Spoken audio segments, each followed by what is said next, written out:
is, right? Let's dive into data. Let's talk numbers. Let's see what's going on here.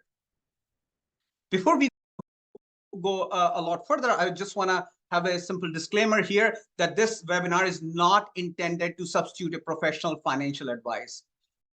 Please talk to your financial advisor regarding this advice. We also take no responsibilities for decision taken by attendees as a result of information provided in the webinar. Attendees are advised to conduct their own research and consult with professionals before making any property-related decisions.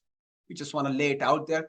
Please, we have done our due diligence and put the best information from the best sources, but we encourage you to follow up on that and before you make any decisions. So let's get into the meat of it. What are we talking about here? If you have to forecast something, you need to know how the model is, how the system works.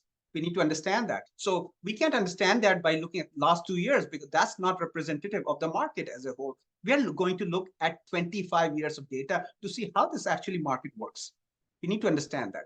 Once we know how it works, and once we know what the banks are forecasting for future for the next year and two in terms of interest rates, we should be able to then couple these two things together to get a good idea of where the market would end up in the next year and two. Now, we're not going to just stop at that. One of the things that we talked in our group is that we see consumers making really bad mistakes at times where they're losing tens of thousands of dollars by actually either by overpaying or underselling their houses. And there are a bunch of other things that are always there. We see them all the time. We want to caution you and warn you on those things. 3 main items that I will go through at the very end so that you know those. And next time, whenever you go to buy or sell your property, irrespective of what timing it might be, you are aware of these things and you're careful. And you do, whoever is helping you during that time, do the due diligence before you sign that offer. How does the market work? Let's talk about the key drivers. Just like anything, price depends on demand and supply. Same with housing, demand and supply. What are the different pieces of demand that are significant in the GTA market? Population is one, and we're going to go into deep of each of these factors. Population is one, which is existing population that we have, and the new immigration. And not just the immigration, but the people who are coming here to work, and people who are refugees, people who are students who are coming here.